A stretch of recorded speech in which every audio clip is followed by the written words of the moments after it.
Hello दोस्तों, मैं अरविंद मौर्य स्वागत करता हूं अपने यूट्यूब चैनल रसायन क्लासेस में। आज की वीडियो में हम लोग डिस्कस करेंगे यूरिया के मैन्युफैक्चरिंग प्रोसीजर के बारे में। ये जो आप फ्लो शीट देख रहे हैं ये यूरिया के मैन्युफैक्चरिंग के लिए है। तो स्टार्ट करने से पहले आपको यूरिया का थोड़ा इंट्रो दे देते हैं। यूरिया जो होता है एक नाइट्रोजनियस फर्टिलाइजर होता है जिसका यूज इस समय लगभग सभी प्रकार के फसलों में होता ही है, ये तो आप जानते ही हैं। तो इसके मैन्युफैक्चरिंग के लिए रॉ मटेरियल्स की अगर बात करें तो रॉ मटेरियल जो होता है कार्बन डाइऑक्साइड होता है यानी कि CO2 और एक अमोनिया का यूज होता है NH3। ठीक है, ये इसके रॉ मटेरियल्स होते हैं जिनको मिला के इसकी मैन्युफैक्चरिंग होती है। अब इसका केमिकल फार्मूले की बात करें तो यूरिया का जो केमिकल फार्मूला होता है वो होता है NH2CONH2। ठीक है, ये इसका केमिकल फार्मूला होता है।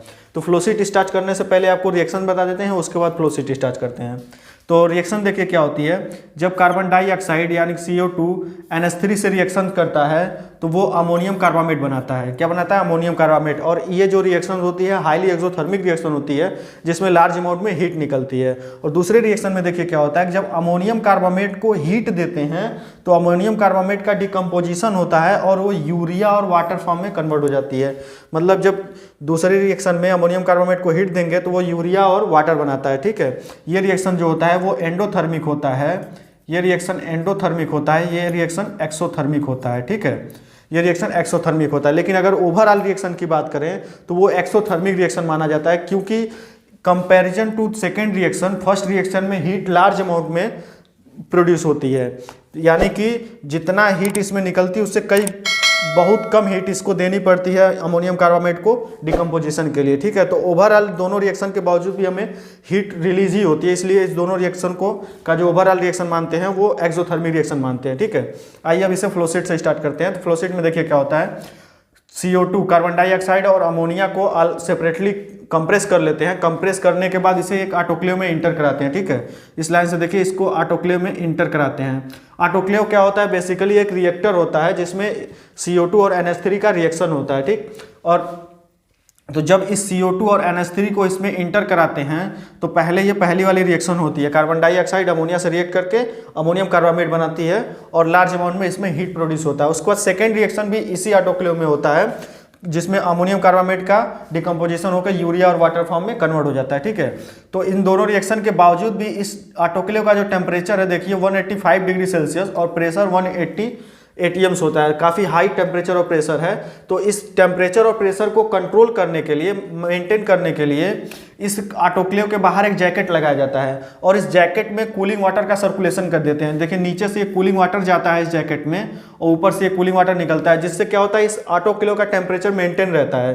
क्योंकि अब देख रहे हैं कि रिएक्शन एक्सोथर्मिक रिएक्शन है तो लार्ज अमाउंट में हीट निकलेगा। अगर इसके टेम्परेचर को और प्रेशर को कंट्रोल नहीं करेंगे तो ये ऑटोक्लेव फट जाएगा, इसलिए इसमें कूलिंग वाटर का सर्कुलेशन करते हैं। ठीक है, उसके बाद अब इसमें रिएक्शन हो जाती है। रिएक्शन के बाद क्या होता है, हमें रिएक्शन के बाद इस ऑटोक्लेव से मिलता है जो एक मिक्सचर मिलता है, लिक्विड मिक्सचर मिलता है जिसमें यूरिया होता है, अमोनियम कार्बामेट होता है और कुछ अमोनिया और कार्बन डाइऑक्साइड जो रिएक्ट नहीं करती हैं तो अनरिएक्टेड अमोनिया और अनरिएक्टेड कार्बन डाइऑक्साइड मिलते हैं। ठीक है, तो ये सब चीज़ें मिलती हैं, उनको क्या करते हैं इस लाइन से देखिए फ्लैश इवेपोरेटर में ले जाते हैं। ठीक है, फ्लैश इवेपोरेटर में का काम पहले जान लीजिए क्या होता है। फ्लैश इवेपोरेटर एक लिक्विड वेपर सेपरेटर होता है जिसमें लिक्विड पार्शियल वेपर बनता है जब उस लिक्विड का प्रेशर रिड्यूस करते हैं। ठीक है, किसके थ्रू? उसका जो लिक्विड का प्रेशर रिड्यूस करते हैं वो थ्रोटलिंग वाल्व के थ्रू रिड्यूस करते हैं। थ्रोटलिंग वाल्व यानी कि आप प्रेशर रिड्यूसिंग वाल्व बोल सकते हैं। ये जो आप देख रहे हैं ये वाल्व जो है ये थ्रोटलिंग वाल्व है जिसके थ्रू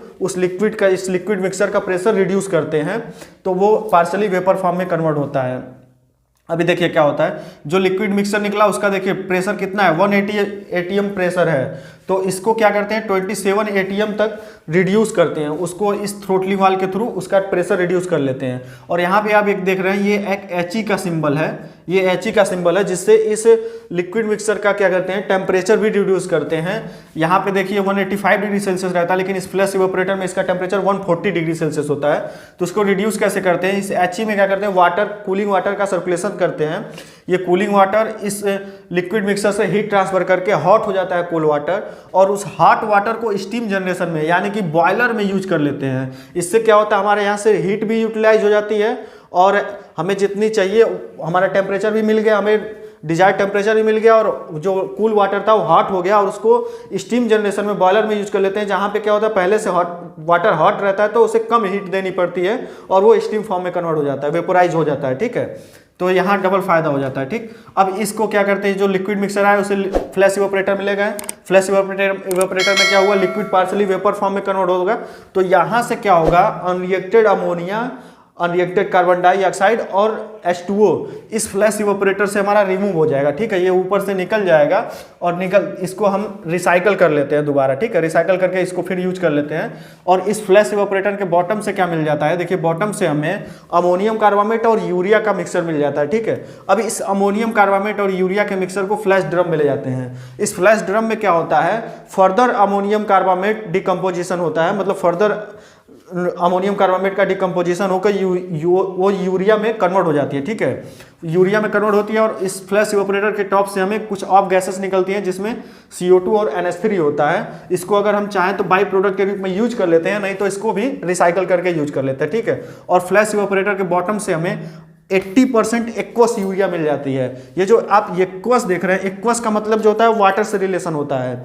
वाटर को लैटिन भाषा में एक्वा ही कहा जाता है। ठीक है, तो 80% इसमें यूरिया होता ही है और लगभग 20% इसमें वाटर रहता है। ठीक है, तो इसको अगर हमें यूज करना हो तो यूज कर लेते हैं, नहीं तो इसको वैक्यूम इवेपोरेटर मिल जाते हैं। इस वैक्यूम इवेपोरेटर का में जो वैक्यूम होता है वो 600 mmHg रहता है, मतलब -600 mmHg नेगेटिव प्रेशर होता है। ठीक है, तो इसमें क्या होता है कि इस यूरिया की कंसंट्रेशन इंक्रीज होती है और इसमें जो 20% आप इसमें वाटर था वो रिमूव हो जाता है और यहाँ से हमें 99% मोल्टेन यूरिया मिलती है जिसमें लेस देन 1% वाटर कंटेंट भी होता है। तो ये जो 99% मोल्टेन यूरिया मिली, इस मोल्टेन यूरिया को क्या करते हैं हम प्रिलिंग टावर में ले जाते हैं। ठीक है, ये प्रिलिंग टावर हर एक फर्टिलाइजर इंडस्ट्री में होता है, काफ़ी ऊंचा गोल सा होता है, सर्कुलर टाइप में, काफ़ी लंबा सा। आपको स्क्रीन पे एक फिगर दिख रहा होगा, वो देखिएगा तो आपको समझ में आएगा। अब इस प्रिलिंग टावर में इस मोल्टेन यूरिया को जब ऊपर से स्प्रे कराते हैं, इसको क्या करते हैं ऊपर से स्प्रे कराते हैं मोल्टेन यूरिया को, और नीचे से कूलिंग एयर को इंटर कराते हैं। ये जो कूलिंग एयर इंटर करती है ये नेचुरली होता है। यहाँ पे जगह होता है, लगभग प्रिलिंग टावर के लगभग 10 मीटर हाइट पे जगह होता है। इस जगह से जो एयर होती है नेचुरली तरीके से ऊपर की ओर फ्लो होती है। ठीक है, और ऊपर से क्या करते हैं हम मोल्टेन यूरिया का स्प्रे कराते हैं। तो जब मोल्टेन यूरिया का स्प्रे कराते हैं तो बूंद बूंद फॉर्म में नीचे गिरता है और कूलिंग एयर के कांटेक्ट में आकर उसका टेम्परेचर डाउन हो जाता है। जब टेम्परेचर डाउन होता है तो सॉलिड फॉर्म में बन जाता है। तो सॉलिड फॉर्म में बन के हमें नीचे से क्या होता है यूरिया ग्रेनुअल्स फॉर्म में मिल जाता है और जो एयर थी वो ऊपर से निकल जाती है। ठीक है, ये प्रिलिंग टावर जो है ये यूरिया को ग्रेनुअल्स फॉर्म में बनाता है। ठीक है, और प्रिलिंग टावर के बारे में एक चीज़ और आपको फैक्ट बताएं तो क्या है कि वर्ल्ड का सबसे हाईएस्ट प्रिलिंग टावर जो है अपने इंडिया में उत्तर प्रदेश के अंदर एक डिस्ट्रिक्ट है गोरखपुर में HURL कंपनी है, हिंदुस्तान उर्वरक रसायन लिमिटेड, HURL, हिंदुस्तान उर्वरक रसायन लिमिटेड, जिसमें जो प्रिलिंग टावर है वर्ल्ड का सबसे हाईएस्ट, मतलब